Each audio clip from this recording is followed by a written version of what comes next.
We have an amazing afternoon planned for you guys. Lots of great sessions. We'll be talking to creators. We've got some information about live shopping. We've got other stuff happening. And then we end it all off with Darman and Sean Atkins on this stage doing an AMA. So please stick around all day. We are going to kick it off with the creator's perspective. So if you think about it, the creator economy is booming. Goldman says it's going to be $500 billion by 2030 or something like that. But with all this rapid growth comes real challenges. Think about it. We've got burnout. We've got unstable income. You've got to navigate contracts. There is no real health care for many creators. Creators are building businesses without a safety net. So I'm going to bring up 4 creators to talk about what it takes to survive and thrive in this ecosystem that's growing, and a moderator who has been a creator building a business for a long time. I'll just say that. I've known her for ages. So without any further ado, I'm going to introduce real quickly the panelists. We're going to have a great 30 minutes here with them talking, and then they're going to go off to Theater C to do an AMA where it's just questions and answers and you guys all talking with each other. So without any further ado, Shira Lazar is our CEO of What's Trending. She is our moderator. Wait, I'll bring it up. Dylan Huey, CEO of Reach. Blair Imani, creator and host, Smarter in Seconds. Nicki Sun, host and creative director of Nicki Sun Media. And Uptin, CEO of Uptin.co. Shira, the stage is yours. Big round of applause for this group.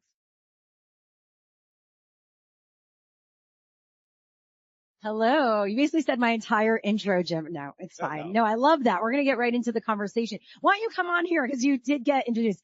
Dylan, everyone, Blair, Nicki, and Uptin. Super excited about this. We want this to be a real raw conversation. No holds barred. And of course, as you have questions, get those questions ready. We want to really be there for each other in this moment, because so much is happening in this space right now. It's booming, in many ways. I mean, the data shows it, the numbers show it, the headlines show it, but there's a lot happening behind the scenes that we don't talk about enough that I believe, and I think we all believe, could really help the success of this economy as it's growing. So let's get into it. One, when you hear the creator's perspective from each of you, I want to know from your perspective, what does that actually mean? Because I feel like that's a very general kind of umbrella term. I mean, I don't even, this isn't like a go-to term. Maybe we need to create it here. But what does that mean to you right now? I'll start with you, Dylan. Oh, well, thanks for the intro. Intro on the intro, yeah. Well, I think the influencer marketing, the creator economy in general is growing so much, and it's moving in a very rapid direction. And especially for me, to give everyone context, I'm a creator myself. I've been a creator since I was 14, and I run a national influencer organization across 100 universities with 5,000 college students. Put the mic a bit closer to your mouth. Who are all content creators. For me, what really resonates about the creator's perspective is that we are in an environment where brands have a voice, where, there's a lot of legal jargon. And for us, especially myself, being a 23-year-old content creator, being able to tell the industry, this is what I think the direction is. This is what I think myself as a creator is going to like. I'm working with brands every single day to be like, this is what's going to get creators really excited. And that's a unique lens that brands don't understand. That for me, I'm spending a lot of time educating. So I think it's, that aspect of really spotlighting what creators want, what creators understand, and how creators are in this very rapid and fast growing industry that's only going to continue to grow more and more. What's going to make creators thrive for the long term. Yeah. Blair? Absolutely. I think it's an excellent question. And I think part of the struggle with identifying the creator's perspective is that so much of the industry still kind of looks at content creators the same way we look at Gen Z. Are they real? Do they have a mind? Are they intelligent? Are they professional? And it's really frustrating, but I always look forward to opportunities like this where I can talk work, because the work is real and it is influential and it's extremely lucrative.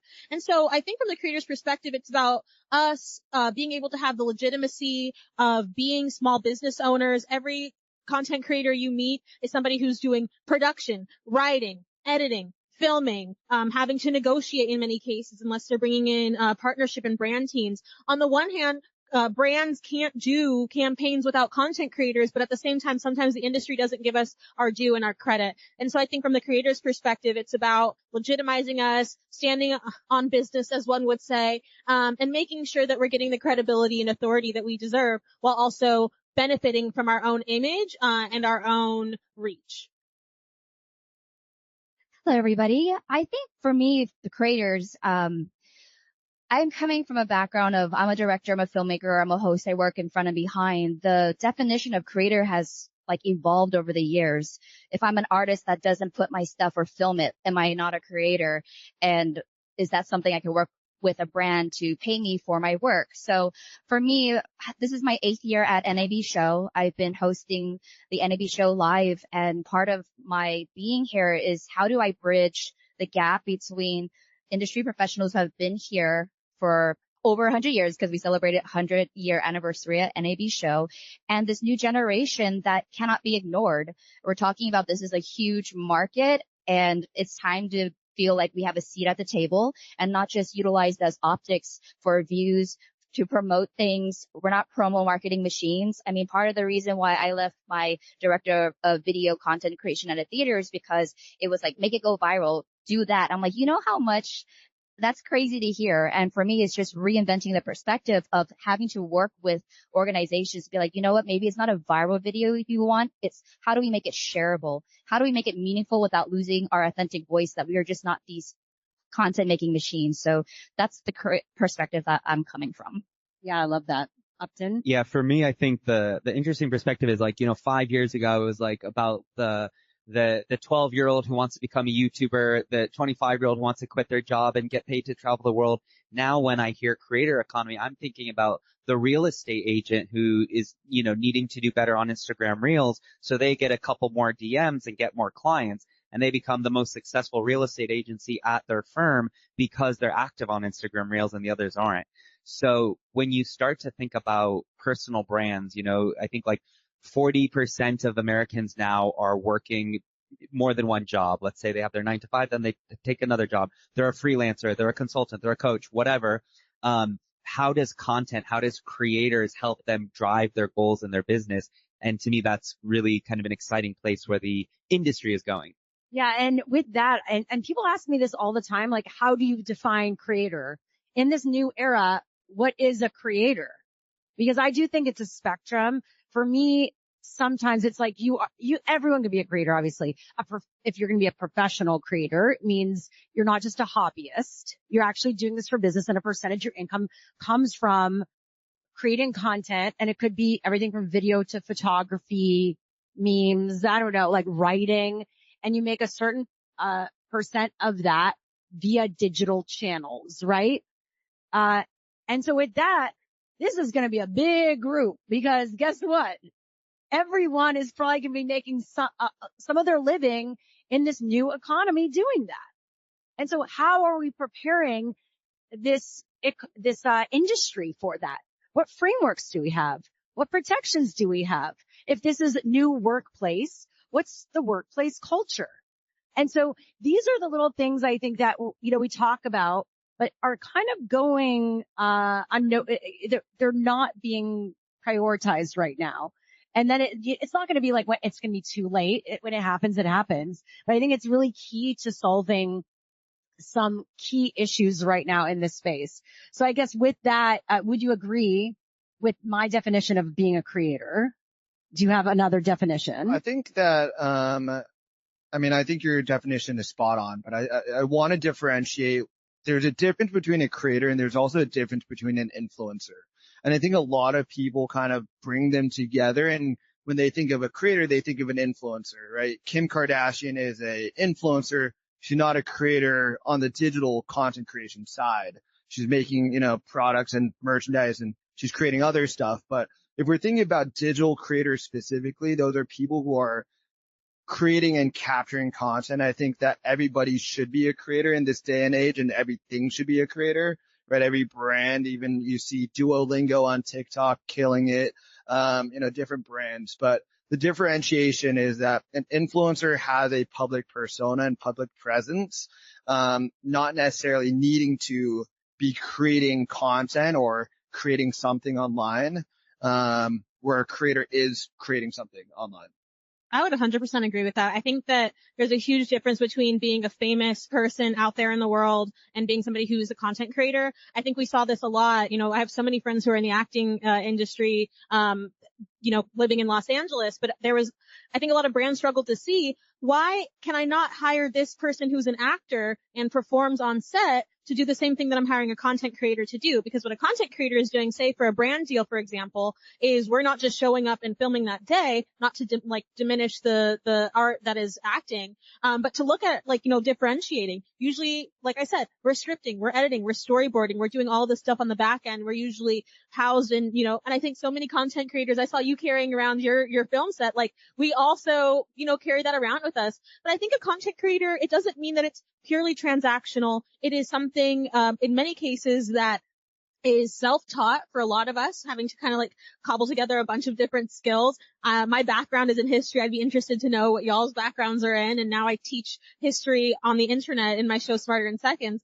But it's creating and it's producing. And so I think content creator to me is very much similar to being a producer. But if the producer was also appearing in their content and deriving that content instead of just funding it. What do each of you feel like the biggest gaps are, in the creator space right now that are needing to be looked at? And what are those things for each of you? Depending on your backgrounds, your, where you're at in your career, maybe. I'll start with you, Nicki. I'll say the biggest gap right now, and I don't know, because I know when you get asked a question, you don't have to answer it when you're working with people who've never worked with creators before. But I do kind of take some kind of responsibility. If you're going to talk to me and approach me as a creator, you need to be educated on how to work with creators. So it's not do this, we're going to send you a free product and you're going to send me 7 videos by this week. And I'm am I your employee? But I want to be able to educate folks. I would say even not to call it out, but being at NAB show, when you walk around the booths, and they see that you're a creator, they're okay, how can you create stuff for me for free to promote my my stuff? That's not how it works. So I think the biggest gap for me has been in the back end, the things that you don't see in front, but really advocating for the creator to be hey, this is not going to fly with creators, but here's some things that you can work on or questions you need to ask yourself before approaching creators if you really want to work with them. Or at least being open to I don't know how to do this or negotiate this. How do you typically work? So I understand, right? Because if you I think that's the biggest gap when someone pretends they know, or they're well, that's just not going to work for me. And it's well, are you doing this work so unless you've done it and you've done these deals, do you understand? If not, then trust what I'm saying is true, right? If you're having a conversation with me, if you like my work, if you see it online, you gotta trust, or else a relationship cannot be built if we don't have trust, right? And respect.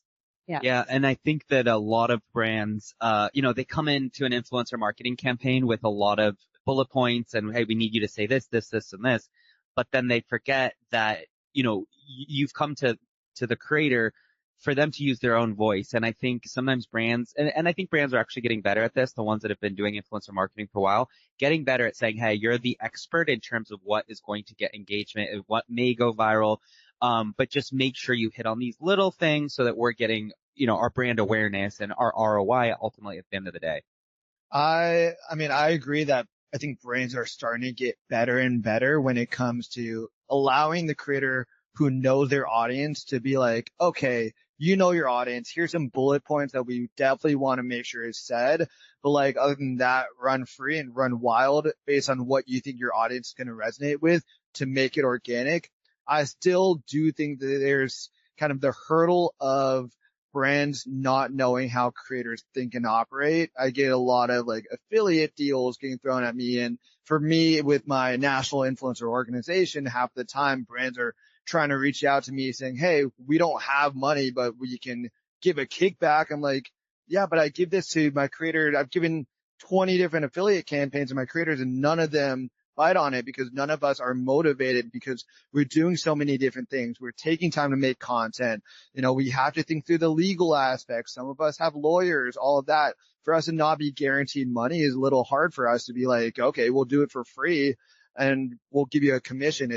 We're not a salesperson. We're, helping you build your brand. And even if you're not going to get your $1 million for spending $5,000 that you want, we're going to help you build that brand awareness. So, there's a lot of still traditional mindset when it comes to brands getting involved with influencers. There's still a long road ahead. We're starting to dive into it more with conversations about usage, exclusivity.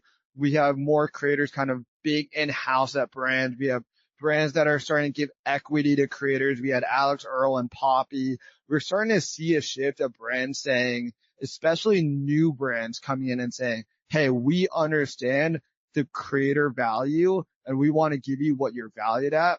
The traditional brands are still very much behind though. 100%. I was going to speak to that. I would much rather work with a small, scrappy, new startup organization or brand that is like, hey, we might not have a lot up front, but we're going to give you, maybe 15% of sales, but this is the idea, run with it. Then a company that might have been around a longer time might pay me a little bit more. But after you get done dealing with them and all their talking points and revisions and going back and filming it again, even though I said everything verbatim like the script that you approved, it's so frustrating. I'd much rather work with those smaller brands. And so, not that that's ever happened, but I think it's so frustrating. But I think, aside from companies wanting to trust us, I think that we need protections. I think we need to unionize. I think that we have to have industry protections. We have to be able to come together and, have this kind of collective bargaining power, because there will be somebody who will make 7 videos for a free product, but that person's getting exploited, but they're thinking, oh, I've just done this video. I've just done that. I'm gaining, instead of everybody being able to kind of come together. I don't know what that's exactly going to look like, but I think this is honestly the first year, maybe a little bit of last year, where creator economy conversations have been rising, and, creators have been part of that too. And I know you've been part of that for, quite a long time, but I think it's getting all ducks in the rows and trying to have solidarity across, whether you're a Gen Alpha content creator who needs protections from their parents, taking their money from you, or somebody who's been in this industry back when it was called blogging and then influencing and content creating. We all need protections. And so I think that's what's very much missing in the space. No, I agree. And I think that in the end, we're still going to need support from the legacy folks, right? I mean, maybe not, but I do think that we work better when we work together. And I do see the right companies and brands, or even something like NAB, saying, okay, we have to be living under a rock to ignore what's happening, right? And so what are we going to do? Having the creator space is one way, but what are you doing outside of an annual event, right? This is day-to-day action, right? Day-to-day advocacy. And part of that is, bringing in creators to co-create with you. And so I think that's my biggest thing, whether it be for any programs or events or brand campaigns. I think the things that we're each hitting on is, co-creation, collaboration. It doesn't mean you don't have obviously goals and talking points, but it's saying, have a conversation to be like, what are your thoughts on this? Being on your side. Am I thinking too big? Am I thinking too small? To figure out what's where to actually land and getting creative with your campaigns or your initiatives. I feel like that just doesn't happen because one consultant told them something and they're like, oh, this is the way it is. And you're like, no, that's just not how things work. And I feel like that's not an unreasonable thing to ask. And I do think, we mentioned so many things like the unionization. SAG is working on something. We're working on things with NAB we can't announce yet. So stay tuned. But figuring out, when we talk about discounted health insurance, because group rates, how is that possible? Might be a hint to how that is possible, right? But it hasn't not been done. It's been done, but this is a new industry that's emerging that needs those same things. And it's going to take people that care to do it. And it's a lot of sweat equity. It's not these are brand campaigns. It's what is the need? Do you care? Are you going to work for it? right? I think there's help an put it together. increased amount of awareness that creators are entrepreneurs and should be thought as that when it comes to like healthcare, figuring out about taxes, LLCs, all of these things that you typically think of as a solo entrepreneur when you're starting out as a creator. Creators are starting to kind of realize that they need to set up in the same way. And as they continue to grow, you think of yourself, especially for these big kind of creator media agencies, Mythical, and we have Beast, they're starting to understand we're going to scale very similar to any traditional agency or media company, and they need to be protected as such. So with that, I guess, what do you each do to manage these things that we mentioned? Manage the stress that comes from doing it all, from negotiating, maybe having to advocate for yourself. And that becomes it can impact you mentally. Advocacy, self-advocacy, it can be empowering, when it's working. On the other side of it, it could drain your soul, where it's like brings up every trigger and trauma that you've had that you need to face, which I guess long term is a good thing, but it's like, I think there's better ways to get there, versus like torture. No. So what is your take on that? How do you manage all these things as they come up for your mental health and all of that? Well, I think the key word here is perspective. So for me, I think anyone who's had a 9-to-5 job and then gets to become a full-time creator, it's really incredible because it's, you have so much freedom. And so anytime I do get stressed or overwhelmed by things, I always remember like how fortunate and lucky I am and how hard I worked to get to this. But also that like, this is not normal, right? This is not normal that I can just work from anywhere in the world and do whatever I want and things like that. So just trying to keep your feet on the ground, I think, is a big one. But also a very challenging one for a lot of creators is not getting stuck in the metrics of this video flopped, this video went viral. It's very easy to do. You have a video that went really viral and then your next two flop. You have to like learn to differentiate yourself and remind yourself that it's not a reflection of you. In fact, you have to get really good at flopping. You have to get really good at making a lot of bad videos. And when I say bad, I mean bad by the algorithm. You shouldn't think they're bad. But you are not your work, your art, your energy is not a reflection of the algorithm. So the key is, post it and ghost it, post it and ghost it, post it and ghost it, and just carry on. Your work is not a reflection of the algorithm, or I thought you said this, your worth is not a reflection of the algorithm. You mentioned something that was interesting because I did a brand deal and they're like, the views on this video aren't the same as the others. What happened? And it's like, this Your is what talking points happen. yeah, like that. And then it's like, also, this is why you have to do longer term partnerships, not just one video and put all this energy and attention into one video, or of course, do paid media against it, which is like, I think it's a lot of people say a dirty word, but like, this is a video that typically would get advertising against it. Why not help and do that? I don't think that is a bad thing. I think if anything, it supports the creator, because sometimes when you put hashtag sponsored or there are other partners in a video that you typically don't happen, yeah, it will change what a typical video would be. And so you need to prepare for that. But like, I think that if you can do a longer term partnership, try to, and learn along the way, create a contract where it says, okay, of course, these are our goals, but let's go back after every video, come back together and see what worked, didn't work. Let's experiment. And if after 3 months or I don't know, this campaign of working together, maybe it worked, maybe it didn't, I don't know, or maybe there's another way to work together, but that doesn't even happen, right? Because we're moving so fast. Nicki, how do you deal with all of this stuff happening and your mental well-being and some of the stuff we've discussed? Yeah, well, first of all, I have to say comparison is the thief of joy. You have to really, like, what you were saying, like, focus on your craft, do you, really hone in on what you're doing. Like, I feel a little imposter syndrome because I probably have the least amount of subscribers from all you amazing people, but yet I'm still here. So for those of you who are starting feeling like, how can I ever get to this level? But I'm telling you, like, as a smaller creator, I'm here and I'm, making more money than I ever have at a 9 to 5. And so it's possible. And what I do is, I've been told sometimes, oh, you don't have enough followers, so we're not going to work with you. But having come from a video production background, it's like I throw it back and say, well, I can offer value. because, you're used to spending $20,000 on a 3-person video team that does hiring, video, shooting, cinematography, DP, edit. I do all of that. Plus I have like a very targeted audience. So it's kind of throwing the value back in their face. And again, people don't know what they don't know. So I think for me is when it gets to the point where you feel like they're not negotiating with you correctly, I just learn to accept, like, to walk away, protect my peace. No is like the most single powerful thing that I've learned in this creator economy is just, if it doesn't vibe right with you, like, I just am now so okay to just walk away.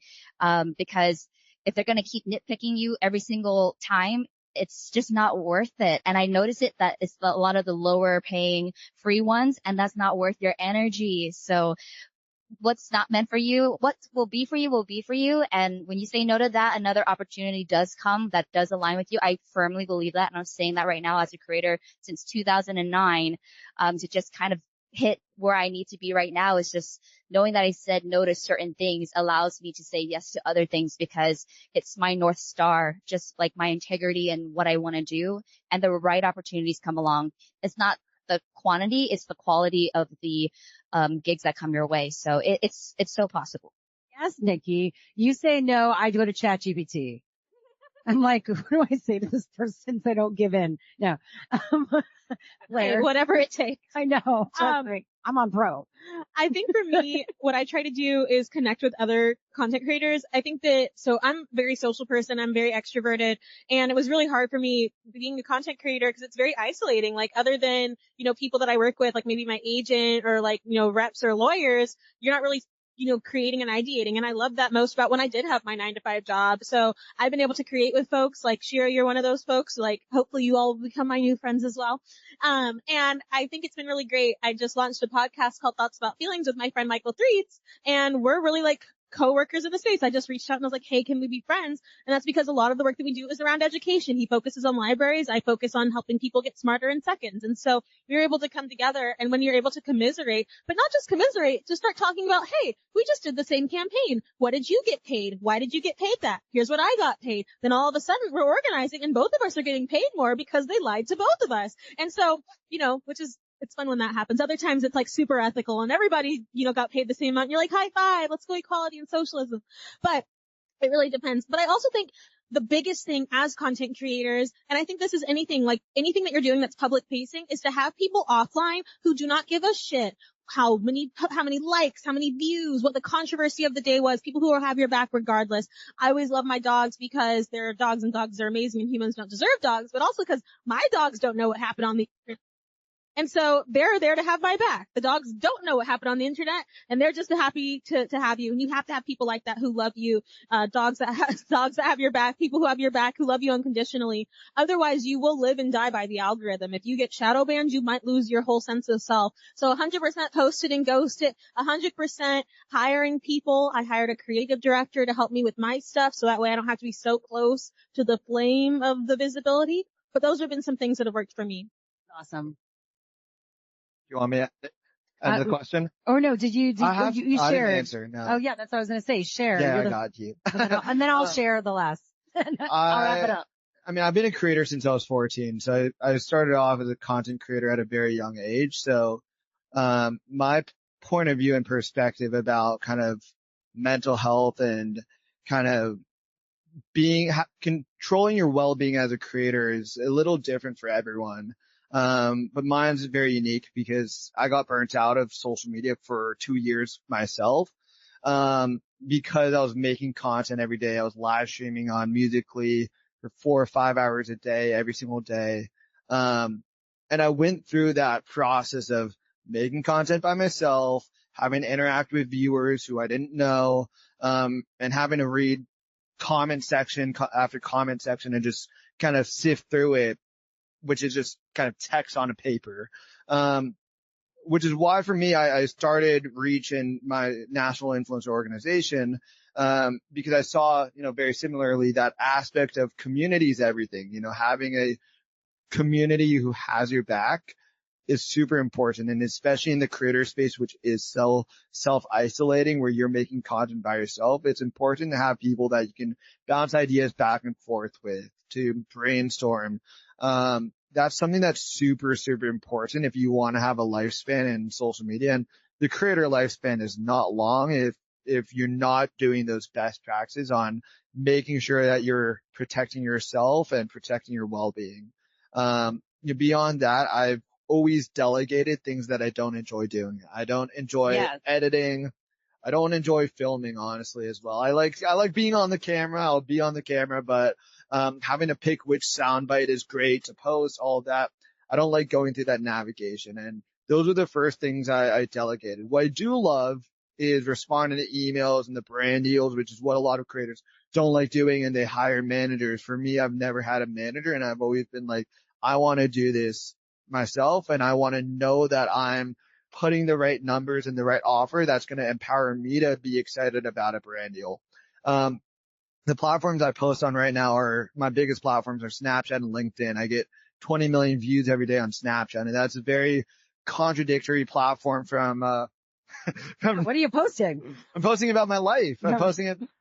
I wake up and I post once a day. And I think that that's the unique aspect about what I'm doing on Snapchat. That's not TikTok, because I was on the short form platform before, and I was learning these Musical.ly dances, these lip syncing videos. It was great. But for me, I was like, I want to be authentic and natural, which is why live streaming on Musical.ly really resonated with me than filming those videos. That's something that I'm able to do on Snapchat much more. If I didn't enjoy doing it, I would not be doing it at all. I mean, I wake up every single day. And I think the hard thing about being a creator is that technically you're 24/7 is being a creator. There's no turn off mode. I go to every single LA event, creator event. I go to a ton of movie premieres in Los Angeles. I could argue and say that they're fun, and I have a blast, and I love going to them. But at the back of my mind, every single time, I'm like, I need to make content, all of that. So I really love what I do. And if I didn't love doing it, I would try to figure out a way to spin it to make it enjoyable and fun. Yeah, I love that. Thank you so much. That's awesome. So we are wrapping up. I think just the takeaways again, it's a time to get creative right now. The industry is evolving. When you talk about being a creator or working with creators, it could be creating content, or it could actually be building partnerships, having them inside the team, working with you to build these things from the ground up. And then also, mental health and well-being. These are going to be conversations we're going to continue talking about. And my hope is we can move beyond, just talking about it to really what do we need to do to move the needle for each of us? And what does that mean? And I really hope we could be there for each other in this conversation. Just quickly as we wrap, look out for an announcement from NAB and some of these folks on stage right now. And that will be, I think, pretty big in terms of supporting the next phase of bringing something to creators that help, and our small businesses to allow us some of these things. Okay. Like health insurance, et cetera. I'm also working on some stuff with my Creators for Mental Health initiative. So one, if you are based in California and you need therapy or maybe you want access to that at a certain point, I'm launching in May. That hasn't been announced, but I'll share here, something called Creator Care, discounted therapy for those who are creators. So if you have insurance or without insurance, as low as $60 an hour therapy. And so, please hit me up. Thank you. And then DM me. We'll be announcing that. I'm happy to share the links with you, and all that. So look out for that. And we're also doing a creator and mental health study to inform the work, because unfortunately, while it should be taken seriously from our lived experience, it's not enough. They need data. So, if you're a creator and you want to be part of this survey, also, message me, find me on LinkedIn or anywhere at Shira Lazar, and I'll send you the link when we're ready to go, and you'll be part of this historic groundbreaking study. Thank you so much to NAB Show for having us, and to our panelists. Thank you. Appreciate it. So the magic isn't stopping. These guys are actually going off to stage C to do an AMA. So if you want to chat with them, talk more about anything that anybody talked about. What an amazing group of creators. What an amazing session. Give it up one more time